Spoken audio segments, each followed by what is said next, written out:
पालघर जिल्ह्याच्या स्थापनेच्या नंतर मनोर येथे झालेल्या पत्रकार परिषदेत आणि जाहीर सभेत आदरणीय मोदी साहेबांनी पालघर जिल्हा हा आपला नाव आहे आणि त्या सुदृढ तालुक्याला बनवण्याची जबाबदारी घेतली होती.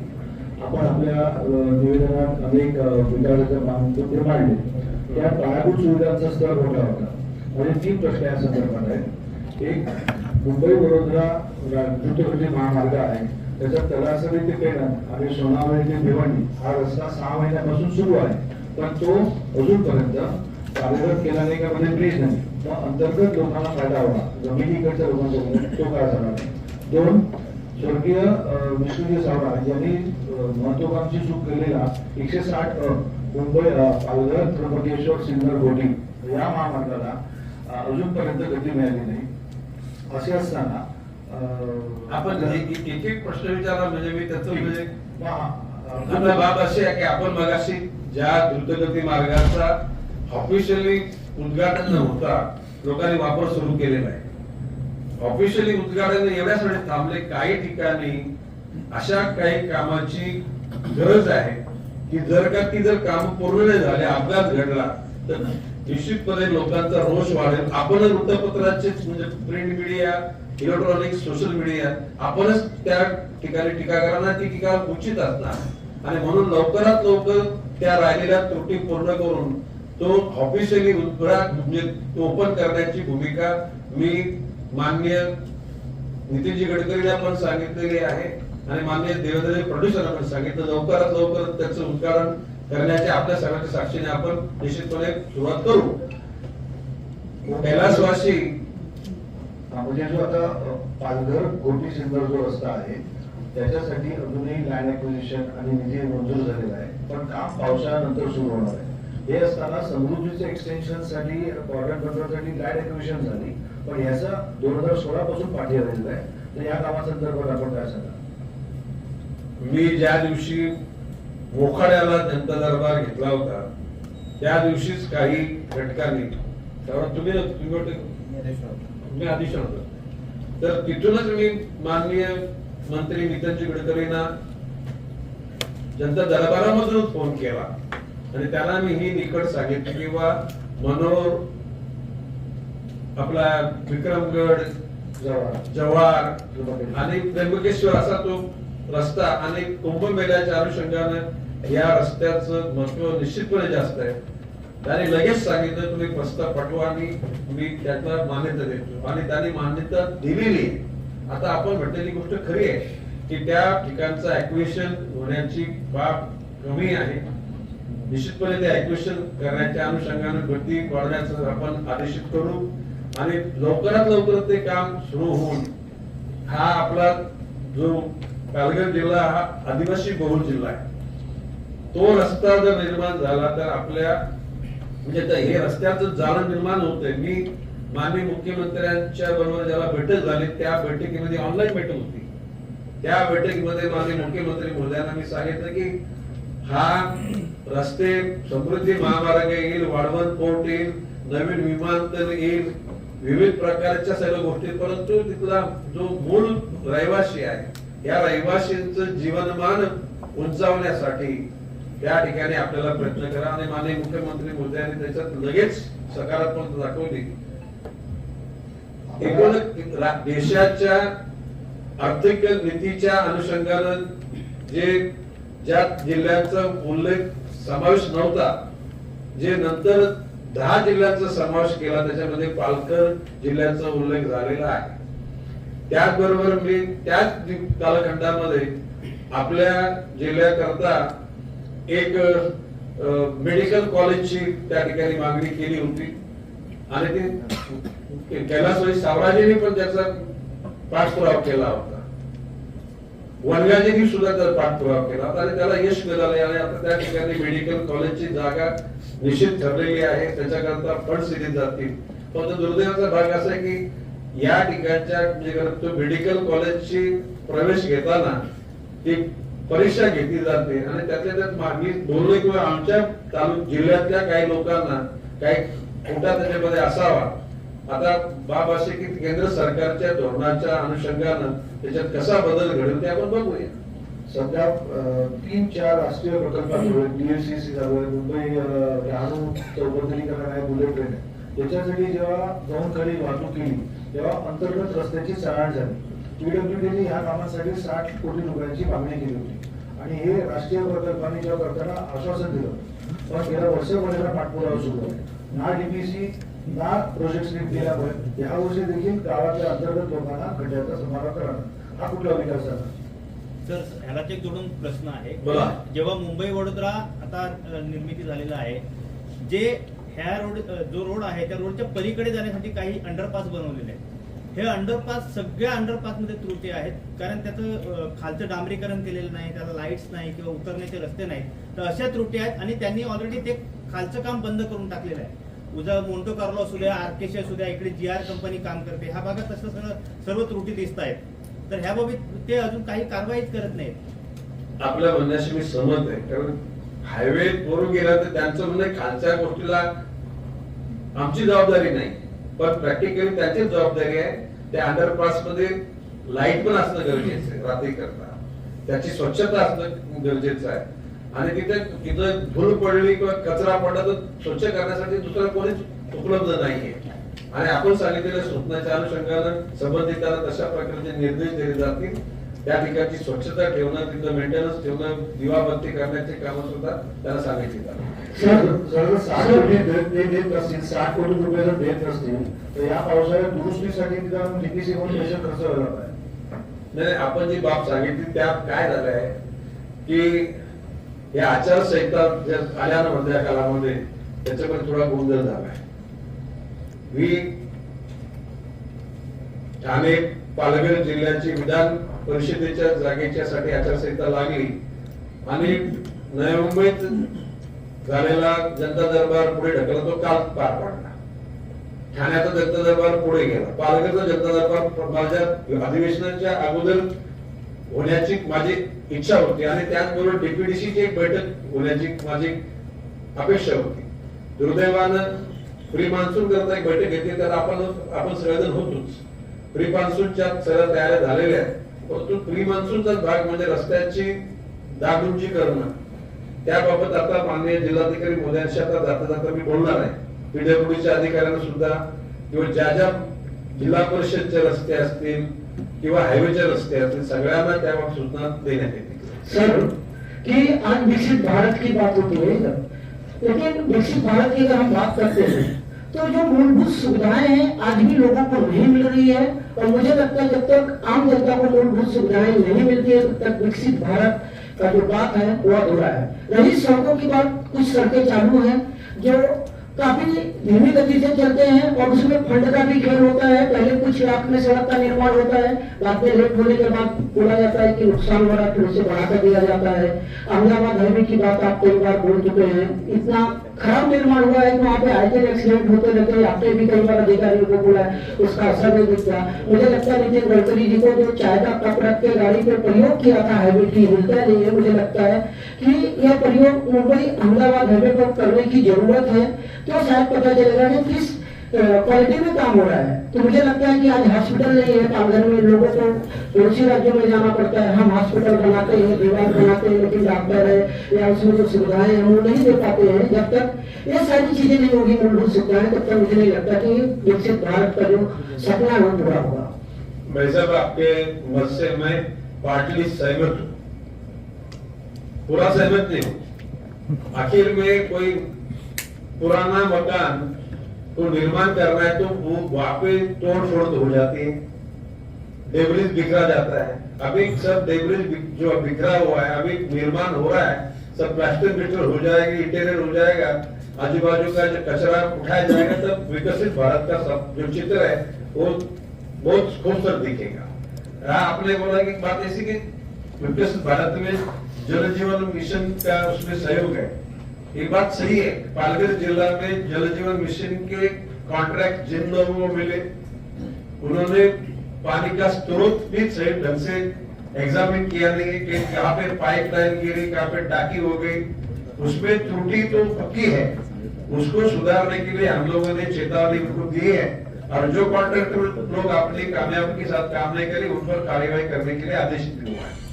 सर जिल्हा 2019 15 ऑगस्टला ट्रॉमा केअर सेंटरचं उद्घाटन तत्कालीन पालकमंत्री रवींद्र चव्हाण यांनी केलं होतं. आज त्याला 7 वर्ष झाली. असे असतानाही अजूनपर्यंत trauma care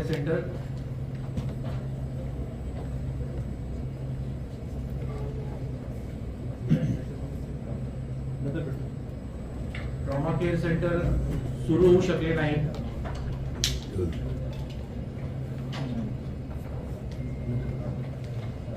trauma care centre अजूनही सुरू होऊ शकले नाही. जिल्ह्यात महायुतीचे 5 आमदार आहेत. असे असतानाही आज आमदार कुठे कमी पडतील की शासनाकडे पैसे नाहीत सर? नाही बघा, आमदार पण कमी आणि खासदार पण कमी पडत नाही आणि शासनाकडे पैसा पण कमी नाही. मधल्या काळामध्ये जो हा लोकसभेच्या निवडणुका, विधानसभेच्या निवडणुका, महानगरपालिके प्रत्येक निवडणुकीच्या वेळेला आचारसंहिता लागते. बाकी गोष्ट आपण म्हटलेले ट्रॉमा सेंटर जे अनाऊन्स झालं ते पूर्ण होण्यासाठी वेळ झालेला आहे, ही गोष्ट खरी आहे. आपल्या सगळ्यांच्या सहकार्यानं आता ती ट्रॉमा सेंटर लवकरात लवकर कसं निर्माण होईल यासाठी आपण प्रयत्नशील आहोत. सर माझा एक प्रश्न आहे. नरेंद्र मोदी साहेबांचा सर्वात महत्वाचा एक प्रकल्प असणार जल जीवन मिशन अंतर्गत पालघर जिल्ह्यामध्ये बरेच कामं झालेले आहेत. त्यामध्ये बोगस बिल एक आलेले आहेत. 16/4/2026 रोजी आता महाराष्ट्र जीवन प्राधिकरण औरंगाबादमध्ये सध्या कामात छत्रपती संभाजीनगरमध्ये ते कार्यकारी अभियंता आहेत. बापू काशीनाथ शिंदे ते पूर्वी पालघरमध्ये होते. त्यांच्या खोट्या सह्या करून बिलं काढलेले आहेत. खामडोली गावात आहेत, तसेच पालघरमध्ये अजून 2 ते 3 गावात त्यांनी तक्रार केलेली आहे. यामध्ये अजून कोणतीही चौकशी आपल्याकडे तशा प्रकारचे जे काय डॉक्युमेंट्स असतील ते माझ्याकडे द्या, मी त्या अनुषंगाने लगेच कारवाई करा. सर त्यांनी पत्र दिलंय सेवो साहेबांना की मी नसताना सध्या मी संभाजीनगरमध्ये कार्यरत आहे आणि माझ्या नावाची खोटी बिलं काढलेली आहेत. आपण एक पत्र मला पालकमंत्री म्हणून ही जी माहिती आपल्याकडे ती मला अवगत करा. मी सीईओना सांगून त्याची इन्क्वायरी करायला. सर पालघर जिल्हा नियोजन समितीमधून मोठ्या प्रमाणात निधी मंजूर केला जातो. मात्र ही जी अंदाजपत्रके बनवली जातात ती अतिशय बोगस म्हणजे कसे त्याला फुगीर म्हणजे 50 लाखाचं काम असेल तर 1 कोटी तुम्ही बनवणार. आज नगरपालिका जी आहेत पालघर असेल डहाणू असेल अक्षरशः लुटतात. म्हणजे त्याचा त्या आज आपल्याला PWD त्यांच्याकडून इस्टिमेट बनवायला पाहिजेत तर ते जीवन प्राधिकरणाकडे बनवून आणतात. तो एक घोटाळा आहे. दुसरा प्रश्न असा आहे की जो नाशिक जव्हार आणि पालघर रस्ता दरवर्षी करोडो रुपयाची दुरुस्ती देखभालसाठी टेंडर निघलं जातं. त्या शिंदे मॅडम म्हणून आहेत, कोणत्याही पत्रकार असो कोणी प्रश्न केला किंवा फोन केला तर उचलत नाहीत आणि ज्या ठिकाणी दुरुस्ती व्हायला पाहिजे उपाययोजना व्हायला पाहिजे ते होत नाही. आजची आमची बातमी आहे की कधी सुधारणार असं ती बातमी पण मला द्या, ऐकून घ्या आणि एकूण आणि दुसरी गोष्ट बघा खासदार भाजपचा, आमदार भाजपचा, पालकमंत्री भाजपचा, मंत्री भाजपचे तरी सुद्धा अशी परिस्थिती आहे. तर 2 वर्षामध्ये त्या कार्यकारी अभियंत्यावरती कारवाई व्हायला पाहिजे साहेब. ठेकेदार पण भाजपचा. म्हणजे विचार करा. बोला. आपण सांगितलेली बाब गंभीर आहे. आपण ज्या कुठल्या शिंदेबाईंचा उल्लेख केला हा कार्यकारी आपण शांततेनं जे काय असेल ते सगळं सांगा. मिळत आहे. तुम्ही तशा प्रकारचे प्रकार घडले असेल तुम्ही माहिती द्या. मंत्री भाजपचा, खासदार भाजपचा, आमदार भाजपचे, ठेकेदार चुकीचं गोष्ट कोणी केली ना त्याला माफ करण्याची आमच्या पक्षाची इच्छा नाही. आणि तुम्ही ती बाब निदर्शनास आणा. तो भ्रष्टाचार उघड नुसता करणार नाही तर भ्रष्टाचार करणाऱ्या माणसाला त्याची जी काही अनुचित उचित जी सजा आहे ती सजा पण दिली जाईल. फुगीर ह्याचा त्याने जो उल्लेख केला फुगीर एस्टिमेटचा त्यांनी फक्त सांगितलं MGP कडून ते घेतात. MGP कडे क्वालिफिकेशन नाही वेगवेगळ्या कामांचं एस्टिमेट आहे. त्याच्या पलीकडे जाऊन नगरपालिकेने म्हणजे कुठल्याही नगरपालिका असेल प्रायव्हेट ठेकेदारांना प्रायव्हेट एस्टिमेटेड आपल्या एजन्सीकडून ते घेतात. त्यामुळे 100 रुपयाचं काम 250 रुपयाला एस्टिमेट केलं जाते आणि असे सर्रास प्रकार आहेत. याच्यावर नियंत्रण कोणाचं आपण म्हटल्याप्रमाणे की ज्या कामाला 50 लाख लागत असे ते 1 कोटी जगते. या बाबी फक्त माझ्याकडे द्या. मी आपल्या दिलेल्या सूचनानुसार ज्या स्टँडर्ड एजन्सीज आहेत त्यांच्याकडून सुद्धा ते आपण तपासणी करून घेऊ आणि तिथे जर कुठल्या प्रकारच्या चुकीच्या गोष्टी घडल्या असतील तर त्याचं परिमार्जन त्यांना करायला लावू. जिल्हा नियोजनला तुम्ही जर आज आदेश दिले का जी नियोजन मधून जो पैसा जातो त्याची अंदाजपत्रक PWD कडून बनवून घ्या. हे फक्त 2 पैसे कमी पडतात म्हणून तिकडे सूचना केली त्या पद्धतीची त्याची नोंद घेतली गेलेली. सजेशन फॉर ऍक्शन PWDच्या कडून रिवाइज भविष्यकाळची एस्टिमेट केली जाते. धन्यवाद. सर मोदी आणि साहेब म्हणजे त्याच्यामध्ये PWD असेल, CPWD असेल, ज्या लोकांच्याकडे अनुभव आहे, एक्सपर्टाईज आहे, अशा लोकांकडून करून घेऊ आपण. बोला. सर मोदी सरकारच्या 12 वर्षाच्या कामगिरीचं जे गौरव केलं जात आहे, मात्र आजही पालघर जिल्ह्यातील जे ग्रामीण भाग आहे, आदिवासी भाग आहे, त्या ठिकाणी कुपोषण, आरोग्य सेवा आणि पाण्याची समस्या आजही तशीच प्रलंबित आहे.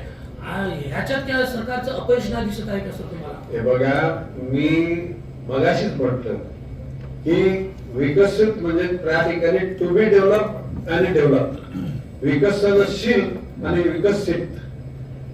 या ठिकाणी पालघर जिल्हा हा आदिवासी बहुल जिल्हा, तसा दुर्लक्षित असलेला जिल्हा.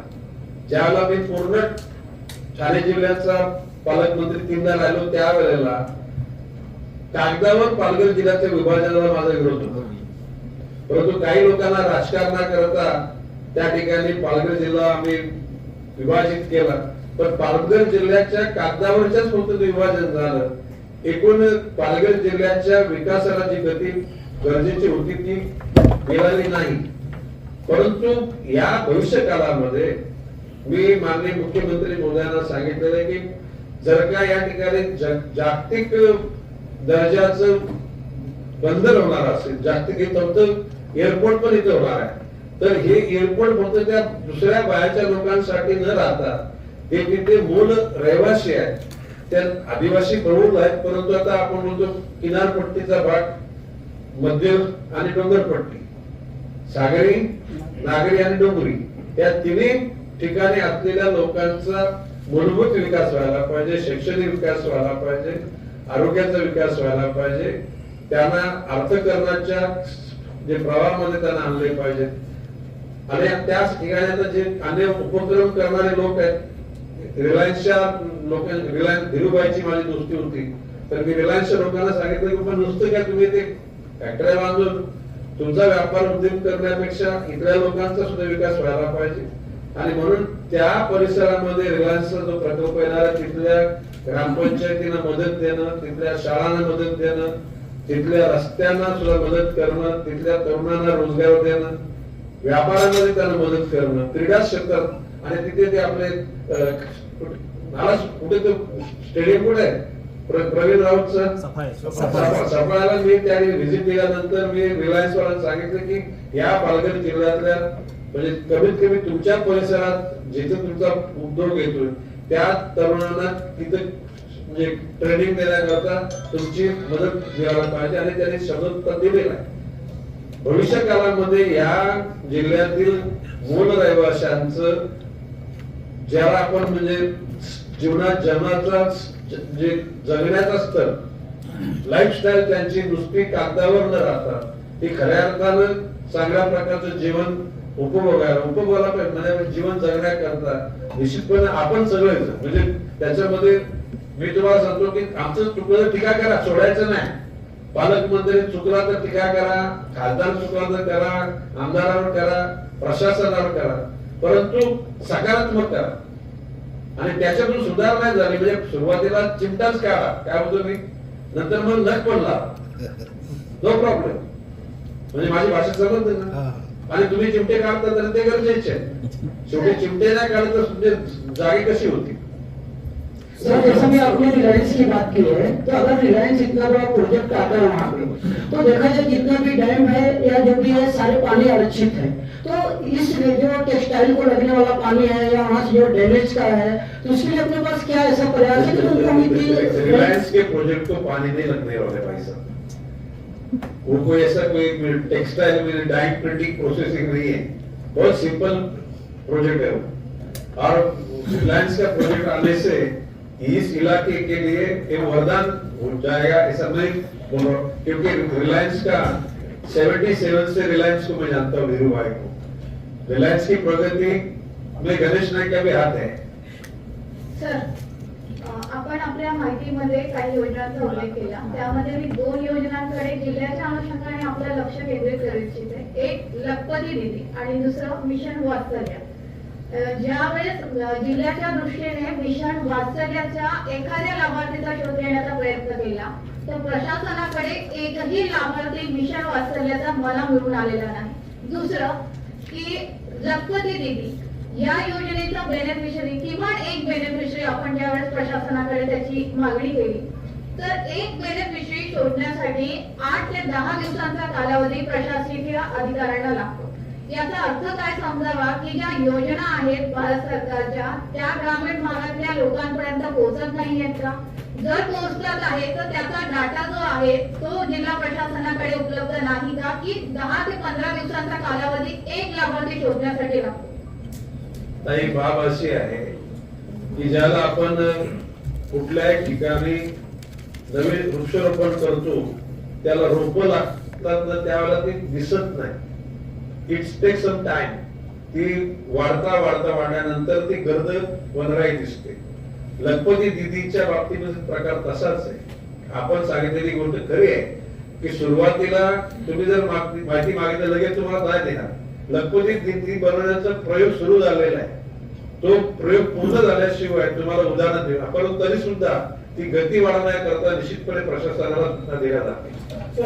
सर उससे संबंधित है कि जो योजनाएं आती हैं अभी जैसे उन्होंने कहा है कि जब हम लोग उस चीज को ढूंढते हैं प्रधानमंत्री कार्यालय या दूरदर्शन से जब चीजें आती है असाइनमेंट होती ढूंढा जाता है तो अपने पास आंकड़े नहीं होते और जब हम कागज में कहीं जाते हैं बड़े बड़े कार्यक्रम होते हैं तो हम भी थोड़े पहाड़ा पड़ते हैं कि हमारे पास इतने आंकड़े इतने लाभार्थी हैं जबकि जमीनी हकीकत कुछ नहीं है. मुझे लगता है कि ऐसी योजनाओं पर भी आपको ध्यान देना चाहिए और जो संबंधित अधिकारी हैं उनपे भी जो योजनाएं पहुंच रही है कि नहीं और या जो दोषी हैं तो उनपे भी कार्रवाई करनी चाहिए. मुझे लगता है तो ही नहीं, जो भी योजना केंद्र सरकार की राज्य सरकार की है वो योजना का असर कितना हुआ उसकी इंफॉर्मेशन सभी पत्रकार भाई बहनों को देने के लिए मैं उनको सूचित करूंगा. सर प्रत्येक पत्रकाराने फक्त 2-2 प्रश्न विचारा आणि सर्वांना विचारण्याची संधी मिळावी. सर वाढवण बंदर आणि बुलेटसारखे अनेक मोठे प्रकल्प पालघर जिल्ह्यात येत आहेत आणि सुरू आहेत त्याचे काम. मात्र असं असताना जे आहे पालघरच्या लोकांनी ते त्यांना जमीन दिली अशा लोकांना किती लोकांना या ठिकाणी रोजगार मिळाला आहे किंवा जे मच्छीमार बांधव आहे वाढवण बंदर आहे त्या ठिकाणी येत आहे तर अशा लोकांना आपल्या सरकारकडून काय ठोस गवाही आहे का त्यांना रोजगार मिळणार आहे? हे बघा अजून 36 महिने दिवसाही नाही. आता किती झाले? 60 महिन्यापैकी 15 महिने गेले. मी तुम्हाला आश्वस्त करतो या राहिलेल्या 36 महिन्यांमध्ये निश्चितपणे जे शब्द दिले ते पूर्ण होतील. ज्या परिसरामध्ये जो प्रकल्प आहे तो त्या प्रकल्पातील लोकांना प्रकल्प बाधित लोकांना नोकऱ्या त्यांच्या असलेल्या शक्तीनुसार काही व्यवसाय तिथल्या लोकांना शिक्षणाच्या बाबी त्यांना नुकसान भरपाई ज्याला लँड कॉम्पेन्सेशन कुठल्याही घटकाला त्या ठिकाणी वंचित ठेवलं जाणार. आतापर्यंत काहींना नोकरी मिळाली आहे का नाही? आता हे बघा सुरुवात झालेली आहे. प्रकल्प सुरू तुम्ही ऑन पेपर प्रकल्प दिसतोय. प्रकल्प जेव्हा त्याची संपूर्ण आराखडा प्रॅक्टिकल जमिनीवर येईल त्यावेळेला ती सुरुवात निश्चित होईल. सर ह्या अनुषंगाने प्रश्न आहे वाढवण 24, 25 आणि 26 3 वर्ष लगातार मीटिंग झालेलं आहे. त्या मीटिंगला मी होतो. चेअरमन जयंत पेटे आणि आमचे स्थानिक भूमिपुत्र होते. जयंत पेटीने आश्वासन दिलेलं होतं की आम्ही तुम्हाला CSR फंडातून शाळा बांधून देऊ रस्ते देऊ त्याच्यानंतर धूप प्रतिबंध बंधारा देऊ. 1 रुपया सर खर्च केल्यानंतर पुढे ते रोजगार कसे देणार? आपल्याकडे त्याचे मिनिट्स आहेत का? त्या मीटिंगचे मिनिट्स आहेत का? मिनिट्स आपल्याकडे सर आमच्याकडे डॉक्युमेंट आहेत. मी तुमच्या आयुष्यात दाखवत नाही. तुम्ही सांगता म्हटल्यानंतर ते शब्द चर्चेला आले असतील तशी कमिटमेंट दिली असेल. फक्त त्याचं रिटर्न डॉक्युमेंट्स काय असतील तर आताचे नवीन जे आलेले चेअरमॅन दयालांची माझी दोनदा बैठक झाली. मी त्या गोष्टी तुम्ही मला पत्र दे 5 ग्रामपंचायती तुम्ही फक्त आपण आपले म्हटलं त्या पद्धतीने एक पत्र द्या. मी दयालांबरोबर त्याची चर्चा करतो आणि त्यांना त्या अनुषंगाने शब्द पूर्ण करण्याची कारवाई सुरू करायचं. सर पालघर जिल्ह्यातील धरणातलं पाणी हे आता भूमिपुत्रांना न राहता सिंचनासाठी न राहता शहरी भागामध्ये वळवलं जात आहे. आता तुम्ही उल्लेख केला की आपला जो रिलायन्सचा प्रोजेक्ट आहे तो टोकराळीमध्ये, त्याला पाटबंधारे विभागाने 11 MLD पाणी रिझर्व्ह केलेलं आहे ते वांदी धरणातनं. आणि दुसरं सर, त्याच्यामध्ये आता वसई विरार महानगरपालिका वांदी धरणाच्या उरलेल्या पाण्यावरती मागणी करते. तर त्या धरणात शिल्लक सिंचनासाठी पाणीच शिल्लक राहणार नसेल तर पुढे ऐकून घ्या, आताचे जे प्रकल्प आहेत त्याच्या व्यतिरिक्त प्रकल्प उभारणीचे काम राज्य सरकारने ठरवलेलं आहे. पालघर जिल्ह्यातल्या नागरिकांना पाण्याचा तुटवडा होणार नाही त्याची दक्षता निश्चित घेतली जाईल. सर आपण त्या प्रश्नाला धरून सर तुम्ही म्हणाले की निश्चित माहिती घेतली जाईल. MMRDA थ्रू मीरा भाईंदरला पाणी जाणार आहे, तर ते पाणी आता ती उचलत नाहीये, पण त्यांनी पुढच्या वर्षीपासून जर उचलायला सुरुवात केली तर 100% पालघरमध्ये पाणी कपात करावी लागणार एप्रिल-मे महिन्यात, असं पाटबंधारे खात्याकडनं सांगण्यात येते. तर मग सर पुढे पालघरवाला जर पाणीच नाही मिळालं तर पालकमंत्री म्हणून तुम्ही काय डिसिजन घेणार? मी तेच बोलतो, आपल्या मनावरची ती भीती आहे की मीरा भाईंदरला पाणी गेलं, वसई विरारला पाणी गेलं तर त्याचा परिणाम पालघर जो ग्रामीण भाग आहे त्या भागाच्या पाणी पुरवठ्याला होईल. याकरता पुढच्या DPDC मध्ये त्याच्यावर सखोल चर्चा माननीय खासदार आमदार करतील आणि गरज पडेल मंत्रालय स्तरावर यासाठी बैठक लावून आपल्या मनामध्ये जी भीती आहे ती भीती नाही जाणार याची आम्ही दक्षता घेऊ. सर ती भीती म्हणजे मी व्यक्त केली नाही, ती पाटबंधारे खात्याकडनंच व्यक्त होते. मग ते जर व्यक्त करतात त्यांनी अभ्यास पूर्णच केला असेल ना सर, तर पुढे पाटबंधारे खात्याने कुठल्या अधिकारी असं म्हटलेलं आहे की तिथे मीरा भाईंदरला आणि वसईला पाणी दिल्यानंतर इथे पाणी कमतरता होणार असं कोण अधिकारी मला नाव सांगा. सोर्स कसं सांगणार? बाब अशी आहे की ज्याला ऑथॉरिटिक काहीतरी एव्हिडन्स असेल, अशा जर तुमच्याकडे माहिती असेल तर कुठला अधिकारी असं म्हटलं की बाबा वसई विरारला आणि भाईंदरला पाणी दिल्यानंतर पालघर जिल्ह्याला पाणी कमी होईल. वसई विरारने भाईंदर स्पेशल नाही असून पालघरच्या ग्रामीण भागाला पाणी कमी होईल असा कुठला अधिकारी बोलले मला त्याचं नाव द्या सर. ऐकून घ्या प्लीज प्लीज. ही अशा प्रकारची मला शंका नाही ठेवायची. तुम्ही त्या अधिकाऱ्याचं नाव द्या, त्या अधिकाऱ्याबरोबरच आपल्याला बोलून सर्व पत्र घेतात त्याला बोलवतो मी. अशा प्रकारचे लोकांमध्ये भय निर्माण करणारे अधिकारी हे राज्य शासनाचे हितकर्ते नसतात आणि ती भीती मला बाळगू नका. आणि मी तुम्ही आता सांगितलं ना, जरी ते खरं नसेल तरी ऍझ्युमिंग करून मी याची नोट घेतली की ह्या शहरी भागाला पाणी दिल्यानंतर ग्रामीण भागाच्या पाणी पुरवठ्याचा इफेक्ट होणार नाही याची दक्षता घ्यायला प्लीज आहे. सर त्यांचा उल्लेख होता तो सिंचनाच्या काळाचा, पण जेव्हा आपण नागरी वस्ती म्हणतो तेव्हा पालघर शहराने त्यांना रिझर्वेशन वाढवण्यासाठी गेल्या 10 वर्षांपासून प्रयत्न केले. बोईसर MIDCनी बोईसरसाठी केलेलं आहे. बोईसर ग्रामपंचायत, डहाणू नगर परिषद या सगळ्यांनी वाढीव सिंचन आपल्या पाणी पिण्याच्यासाठी कोटा आहे. जर मीरा भाईंदरला जर कोटा सँक्शन होऊ शकतो तर पालघर आम्हाला का होऊ शकत नाही? त्या कालखंडात त्यांना काय शब्द मला माहित नाही. आपल्या या डहाणू, पालघर आणि ज्या आपले जव्हार असेल, वाडा असेल, ज्या नगरपालिका आहेत त्या नगरपालिका किंवा मोठी गावं असतील, या गावाच्या पाणी पुरवठ्याच्या अनुषंगानं आता मान्य खासदार तर सगळ्या जिल्ह्याचेच खासदार आहेत. मी त्यांना प्रत्येक गाव त्याच्याशी कनेक्टेड आहे. मी खासदारांशी चर्चा करतो आणि तशा प्रकारची मागणी करतो आणि मिटिंग करतो. सर सूर्या प्रकल्पाअंतर्गत सूर्या नदीवरती 5 बंधारे गेल्या 5 वर्षापूर्वी मंजूर करण्यात आले होते. त्याच्यातले 4 बंधारे पूर्ण झालेले आहेत. 5वा बंधारा आहे तो फक्त मे मध्ये काम सुरू करतात आणि पाऊस पडेपर्यंत काम करतात, परत बंद करतात. तर असं आहे की आजूबाजूच्या गावाची पाणी पातळी वाढावी आणि पुढे जे पाणी आहे कुठल्या ठिकाणी येतो बंधारा? उर्शे माझ्या गावाच्या तिथे आहे. आणि हे काम दिलेले ह्या कॉन्ट्रॅक्टरला त्याने सब काम दिलेले जिजाऊला. आणि दरवर्षी जिजाऊची कन्स्ट्रक्शन आहे त्यांना दिलेला आहे. आणि ऐका ना सर, आणि ह्याचे 5 कोटी यंदा परत वाढवलेले आहेत. त्याच्यामध्ये दरवर्षी निधी वाढवून घेण्यासाठी काम सुरू करतो आणि परत बंद करतो. आपण सांगितली गोष्टीची नोंद घेतलेली आहे आणि त्याची आता परत मुदत संपलेली आहे सर. 3 वेळा मुदत संपली. आपण सांगितलं ना त्याची नोंद घेतली संबंधितांना. तसे आपले की मे महिन्यात 5 दिवस असताना काम सुरू करू नका. तो दिवाळीपासून सुरू करा. चालतो सर ज्या प्राथमिक आरोग्य केंद्रांची कामे 70% झाली आणि उपकेंद्रांची तिथे पदभरती करायची आहे म्हणून अशी माहिती मागितली शासनाने राज्यभर. पालघर जिल्ह्यामध्ये 11 उपकेंद्र आहेत ज्यांची 100% 90% कामं झाली आणि 2 प्राथमिक आरोग्य केंद्र आहेत. ही माहिती तिथून गेली आपल्या आरोग्य विभाग किंवा जिल्हा परिषदेकडून शासनाकडे.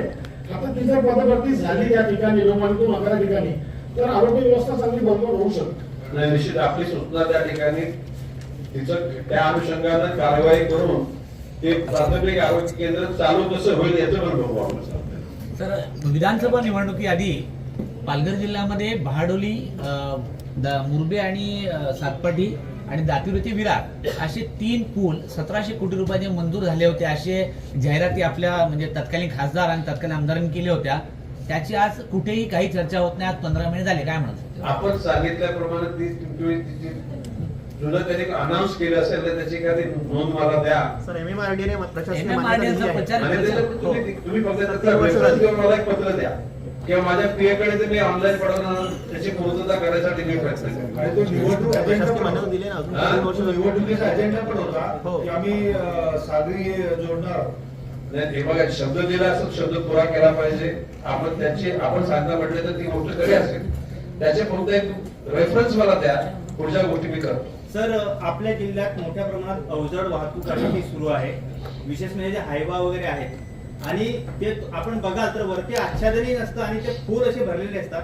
आतापर्यंत 3 तरुणींचे जीव ह्याच्यामुळे गेलेले आहेत ह्या गेल्या महिन्यामध्ये आणि यांच्यावरती काहीच कारवाई होत नाही. आरटीओचं दुर्लक्ष आहे, पूर्णपणे पोलीस यंत्रणेचं सुद्धा दुर्लक्ष आहे याच्यामध्ये. काय म्हणजे हायवावर ते सगळं घडी वगैरे ओव्हरलोड वाहतूक सर, ओव्हरलोडेड वाहतूक आणि कसे पण चालवतात ते म्हणजे त्याचे रस्ते खराब झाले. त्याच्यावर सर असं आहे ना, स्थानिक पोलिसांचं असं म्हणणं आहे की आम्ही ओव्हरलोड वाहतुकीवर फार तर जनरली आपण ज्या 2 व्हीलर आहेत, बाईक आहेत ह्यांच्यावर आम्ही दंड मारू शकतो. मात्र हे जे हायवा बेकायदेशीर हायवा चालत आहेत या हायवांवर आम्ही दंड मारू शकत नाही. त्याच्यासाठी ते महामार्ग किंवा आरटीओ जे विभाग आहे, आरटीओ विभाग इकडे सक्रिय पाहिजे, जे आपल्या पालघरमध्ये नाही आहे. त्यामुळे हे जे बेधडकपणे हायवा चालत आहेत याची नोंद घेऊन अशा प्रकारचे ओव्हरलोडेड गाड्या न भरणं आणि त्या ठिकाणी भरल्यानंतर त्याच्यावर आच्छादन त्याने ठेवणं, जेणेकरून खड्ड्यात टायर गेल्यानंतर तो राडारोडा अंगावर कोणाच्या पडणार नाही, कोणी जखमी होणार नाही याची दक्षता घ्या. ह्याच्यामध्ये सर दुसरा एक विषय असा आहे ना की हायवाला साधारणपणे 3 ब्लाइंड स्पॉट आहेत.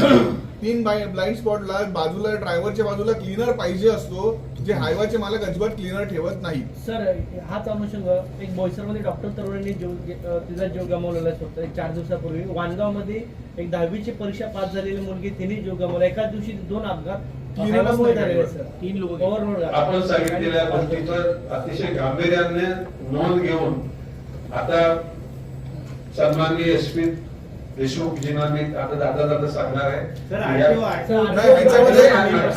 आरटीओ काय झालंय, आरटीओच्या लोकांचं काम टॅक्स भरला की नाही, गाडीची लांबी रुंदी उंची बरोबर आहे की नाही, ते त्या लोकांना सुद्धा आपण इन्व्हाइट करू. एकूण संयुक्त पोलीस आणि आरटीओ या दोघांची सामायिक मोहीम त्या ठिकाणी राबवू. ह्याच्यामध्ये जर आपल्या पोलीस विभागाने स्वतः अशा ट्रकचा लाईव्ह व्हिडिओ काढून पाठवला होता. अरे मला पाठवा. ह्याच्यामध्ये सर पोलीस विभागाने आपल्या स्थानिक पोलिसांनी जर ह्याच्यामध्ये जर कारवाई करायला घेतली तर साधारणपणे अर्धे हायवा हे बंद होतील. कारण हे बेकायदेशीरपणे चालतात, त्यांचे कुठल्याही प्रकारचे PUC नसतात, कुठल्याही प्रकारचे इन्शुरन्स नसतात, कुठल्याही प्रकारचे डॉक्युमेंट रजिस्टर नसतात. आता जी मुलगी एक म्हणजे दुर्दैवाने ती मुलगी गेली, त्या हायवाचा कुठल्याही प्रकारचे डॉक्युमेंट नव्हते अशी माहिती समजते. नंबर प्लेट पण नाही. आपण जी माहिती सांगता त्याच्यामध्ये आपल्यामध्ये जागरूकता आणून आपण सांगतात. या ठिकाणी कोणाला नुकसान व्हावं, कोणाला सजा व्हावी हा आपला उद्देश नाही. अनावश्यक कोणाच्या तरी चुकीच्या पद्धतीनं वागल्यामुळे दुसऱ्याचा जीव धोक्यात जाऊ नये, दुसऱ्याचं नुकसान होऊ नये ही तुमची भावना आहे. त्या भावनेची निश्चितपणे त्या ठिकाणी दखल घेतली गेलेली आहे आणि त्याच्यावर कारवाई करायला हवं. साहेब, दापचेरी चेकपोस्ट आहे त्या ठिकाणी महामार्गाचे जे पोलीस कर्मचारी आहेत त्यांच्याकडून सतत जे गुजरातवरून येणाऱ्या गाड्या ज्या असतात त्यांना थांबवलं जात आहे आणि मोठ्या प्रमाणात नाहक त्रास दिला जातोय. कशासाठी थांबवलं जातंय? वसुली केली जाते आणि आणि ऍक्सिडेंट पोहोचत आणि त्याच्यामुळे म्हणजे ट्रॅफिक जाम पण होतो. सर गुजरात समाचारमध्ये हेडिंग पण होतं की महाराष्ट्रामध्ये गेल्यानंतर गुजरात प्रवासानं होणार त्रास नाहक त्रास दिला जातो त्यांना. त्या बाबतीत सर एक म्हणजे आपण सांगितल्या बाबीचा म्हणजे एकूण आपल्या महाराष्ट्रातल्या तुम्ही तथाकथित सांगितलेल्या भ्रष्टाचाराची नोंद मी घेतली. नाही, पण लाईव्ह केला का पळापळ होते. मी जेव्हा लाईव्ह करतो ना पळापळ होते त्यांची. थांबायला पाहिजे. त्यांनी खरं म्हणजे एका टप्प्यात वाहतुकीवर नियंत्रण ठेवणं, लेन क्रॉसिंग होणार नाही हे चेक करणं. पण हे दाखवून जसं यांनी सांगितलं 2 नाक्यावर दोन्ही बाजूला कमीत कमी 5 ते 7 लोक प्रत्येक वेळा असतात आणि ते प्रत्येक गाडी अडवून क्षुल्लक गोष्टींवर होतात. पण त्यांचं काम आणि ते 2 नाक्यावर असतात. त्यांचं काम मी त्या ठिकाणी एसपी याला सगळ्या कॅमेरे लावायला त्यांचे सादरीकरण तुमच्या कार्यालयात ठेवा. सर आरटीओचे पूर्ण कॅमेरे आहेत, कॅमेरे फिरवून ठेवले. नाही ठेवले कशा फिरतील बघतो ना मी. फिरून ठेवले आहे. एक मिनिट, आता ज्या दिवशी ते कॅमेरे लागतील ना त्या दिवशी ती ड्युटी कोण मागणार नाही. सगळ्यांना दुसऱ्याकडे ड्युटी लागते. सर व्हिडिओ सापडलेला आहे. एक सूचना ऐसी है कि ओवर स्पीड की जो घटना है सर, ओवर स्पीड की जो घटना है काफी बढ़ गई, चाहे बाइक हो चाहे कार हो हर चीज हो, और पुलिस उसपे सिकंजर भी कसती है. लेकिन मेरा ऐसी एक सूचना है कि आप पुलिस को अगर सूचना करेगी कि जगह जगह पे जहाँ पे हाई स्पीड क्या मोटरसाइकिल वगैरह चलाते हैं वहाँ पे हाई स्पीड कैमरा लगा के अगर उस पर कंट्रोल किया जाएगा तो जो बढ़ रहे एक्सीडेंट उसमें बहुत ज्यादा कंट्रोल होगा. आप यकीन मानो कि हमारे डीपीडीसी की जो मीटिंग होती है ना, इसमें सब इस सब्जेक्ट अभी भ्रष्टाचार का खाली पैसा लेने देने का जो बात खाली निकला नहीं था. तो मैं अभी बोल रहा हूँ कि जिला नियोजन जिला विकास फंड से उधर कैमरे तुरंत लगाने का व्यवस्था करूंगा और उसका स्क्रीन वो एसपी के ऑफिस में रहेगा. सर एक शेवटचा सर, प्रश्न सर, आहे. काल वंजारी रेल्वे फाटक पश्चिम रेल्वे स्टेशनला बोईसर रेल्वे स्टेशनच्या तिथे काल एक मोठा तीव्र आंदोलन झालं. स्थानिक नागरिकांनी मागासाठी काल संख्ये बघा एक मिनिट. आंदोलन होत असताना संख्येने मला फोन केला. प्रॅक्टिकली त्या ठिकाणी आरोग्य रेल्वे ओव्हरब्रिज आहे पण तो दुरून जातोय. त्या लोकांची मागणी त्यांना रेल्वे सबवे पाहिजे आणि तशा प्रकारची मागच्या मीटिंग मध्ये पण चर्चा झाली होती. आता पीडब्ल्यूडी मिनिस्टर शिवेंद्रराजे भोसलेने त्याला सोमवारी बोलवलेले आणि जर सोमवारी नसेल तर मंगळवारी तुम्ही मला भेटा. मी शिवेंद्रराजेंची तुमची भेट घालून देईन. एक मिनिट, पत्रकार परिषदेचा समारोप. सर एक मिनिट, एक शेवटचा प्रश्न आहे आमचा. सर 1-2 प्रश्न आहेत आमचे. आता वाडा तालुक्यामध्ये कुडूस पोलीस ठाणे आहे. गेल्या 3 महिन्यांपासून सज्ज होऊन अजून ठप्प म्हणजे सुरू झालेलं नाहीये. कारण काय म्हणजे आम्हाला आता वेगवेगळ्या ठिकाणी वेगवेगळी माहिती दिली जाते. म्हणजे हद्द निश्चिती झालेली नाही तर कुठे म्हणतो म्हणजे आपल्याला स्टाफ नाहीये असे म्हणजे डीजी मोदयांशी मी बोलतो आणि आपल्याला माहिती आवडते. सर सातत्य पाण्याचा विषय आला होता. 2014-15 कमाल डॅम मंजूर झाला होता. आज 2026 सुरू आहे. तो कमाल डॅम साठी शासनाचा भरपूर पैसा खर्च झाला आणि त्या कमाल डॅम बनण्यासाठी आदिवासींच्या जमिनी देखील ऍक्वायर झाल्या. ज्या आदिवासींना एक्सरे प्लॉट मोठे मिळाले होते त्याच्यावरती ते कसून खात होते. परंतु आज 2026 आलेला आहे तरी त्या आदिवासींना काही जमिनी मिळालेल्या नाहीये. वारंवार शासन दरबारी अर्ज विनंती बैठकीला म्हणजे विनंती देखील केल्या तरी वादी कोणी दिसत नाही. तर त्याच्यावरती सर आपलं काय मत राहायचं? तो जर पाण्याचा प्रश्न सुटला तर पंचक्रोशीतील म्हणजे पालघर नगर परिषद असेल आजूबाजूची जी गावं आहेत त्यांचा देखील पाण्याचा प्रश्न सुटणार आहे सर. कमारिया डॅमच्या बद्दल संजय पाटील नेहमीच माझ्याकडे विषय काढतो आणि आपण पण माझ्याकडे विषय काढला. मागे मी त्याला सफाळ्याला गेलो तेव्हा तुम्ही भेटत नव्हता. तर त्या बाबतीमध्ये मी लगेच माहिती मागवतो आणि तो का थांबला ते पण बघू. सर, पुनर्वसनाचा प्रकार आहे, देहेरचे धरण आहे, पुनर्वसनाचा यानंतर या पत्रकार परिषदेचा समारोप आदरणीय खासदार साहेबांनी करावा अशी मी विनंती करतो. सर खासदार साहेबांसाठीच एक प्रश्न आहे. बोल बोल त्यामुळे यांचा एक मिनिट अनिलजी, तुम्ही पत्रकार नाहीये, एक मिनिट थांबा. बोल बोल तू बोल. खासदार साहेबांनी एफओबी साठी पत्र जारी केलं की आम्ही 6 एफओबी घेतले, पण NHI ला गरज होती सर्व्हिस रोडची, जे आता 13 जण मेले धानिवरेला. तिकडे सर्वात मोठा सर्व्हिस रोडचा अभाव आहे आणि तिकडे आपण अजूनपर्यंत सर्व्हिस रोड साठी कुठलाही प्रयत्न केलेला नाही.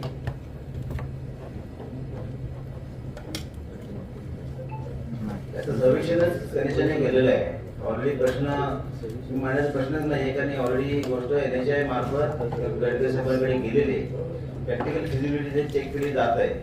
कारण जे काय तिथे घटना झाली त्या घटनाच्या ठिकाणी सगळे पत्रकार गेले होते. मला वाटतं ती घटना का झाली हे आपल्याला माहिती आहे. सर्वेक्षणची ती गरज आहे नाही ती पुढची गोष्ट आहे, पण ती घटना दुर्दैव होती, त्यात काही वाद नाही. पण अशा ठिकाणी जिथे सर्व्हिस रोडची गरज होती त्या सगळ्या ठिकाणी सर्व्हिस रोड करण्याविषयी सूचना गडकरी साहेबांनी दिलेल्या आहेत आणि त्याच्या प्लॅनिंग हे सुरू झालेलं आहे. त्याच्यानंतर प्रॅक्टिकल फिजिबिलिटी जे आल्यानंतर पण ते त्याविषयी निर्णय घेतील. 30 वर्ष झाली आपल्या चिंचपाड्यावरती अजून सर्व्हिस रोड झाला नाही. एक मिनिट मी जर बोलतो. 30 वर्ष झाली. या अधिवेशनाच्या नंतर जरा एक मिनिट, मुंबई अहमदाबाद हायवे जो पालघर जिल्ह्यातून जातो त्याच्याकरता एक स्वतंत्र चर्चासत्र आपण सगळे पत्रकार बांधव, त्या सर्व अथॉरिटीचे अधिकारी, ज्याच्यामध्ये विरा भाईंदर तुमच्या वसई विराचे आयुक्त पण राहतील, तिथले पोलीसचे ॲडिशनल CP पण असतील, इकडचे SP, कलेक्टर आणि जे जे कनेक्टेड अधिकारी त्या सर्वांचं एक आपण 3 तासाची बैठक करू. किती या हायवेवर, कारण या हायवे विषयी मला सुद्धा तितकंच आय एम ऑल्सो कन्सर्न. कारण प्रत्येक वेळेला येताना त्या ठिकाणी जर का दक्षता नाही घेतली तर हायवे 50% जामच असतो. हे जाम होणारी बाब एकदा चर्चेला आली पाहिजे आणि साधारणपणे जुलै महिन्याच्या शेवटच्या आठवड्यामध्ये याकरता आपण एक बैठक घेऊ. ओके चला. आपण सिंचनाचा विषय थोड्या वेळ अगोदर चर्चेला आणला. सिंचनाचा विषय थोड्या वेळ अगोदर चर्चेला आणला. पालघर जिल्ह्यातल्या जी काही धरणं आहेत त्या धरणांमध्ये पाणी आरक्षित झाल्यामुळे जवळपास 18,000 एकरपेक्षा जास्त शेती आहे ती सिंचनातून बाद झाली. सर्व जाती धर्माचे असे एकत्रित जर आपण रेकॉर्ड बघितला कृषी विभागाचे साधारणतः 3,900 पेक्षा जास्त शेतकरी सिंचनातून बाद झाले, जे आता सिंचन प्रक्रियेत नाहीत. उजवा कालवा असेल, डावा कालवा असेल, सूर्या प्रकल्प असेल, धामणी असेल, भाकरी असेल, कवरात असेल, कुठलेही धरणं पडत याच्यातलं. आणि हे सर्व धरणं जे आहेत ते अनुसूचित क्षेत्राच्या पैशातून बांधलेली धरणं आहेत आणि ह्याचा सिंचनाशी थेट संबंध येतो आणि हे सिंचनासाठी न वापरता ते पिण्याच्या पाण्यासाठी देतात. तर ही कुठेतरी बाब चुकीची. आणि असे जर शेतकरी हा भारताचा कणा आहे, आपण प्रत्येक वेळेला म्हणतो, मोदीजी म्हणतात, सर्वच म्हणतात, पण हा शेतकरी जो कणा आहे हा शेतकरी आणि हा असा जर सिंचनातून बाद होत असेल तर ह्याच्यापेक्षा वाईट गोष्ट पालघर जिल्ह्यासाठी, राज्यासाठी आणि राष्ट्रासाठी कुठली नसेल. या सिंचनासाठी म्हणून आपण काय नियोजन करावं? मी काय बोलतो आता बघा, मगाशी मी हायवे अथॉरिटी विषयी बोललो ना, मी ऍडिशनल असं म्हणतो की त्या दिवशी लोकप्रतिनिधी कोणच बोलणार नाही, तुम्हीच प्रश्न विचारायचे, कोणी पत्रकारांनी. आणि त्या सगळ्या अथॉरिटी आरोग्य विभाग, शिक्षण विभाग, पाणी पुरवठा, PWD या सगळ्या अधिकाऱ्यांना तिथे हजर ठेवतो. आम्ही लोक म्हणजे आम्ही सगळे असूच, परंतु सौजन्यशील भाषेमध्ये कोणालाही तिथे प्रश्न विचारायचा अधिकार राहील आणि ती बैठक तुम्हाला लवकरच कळवतो.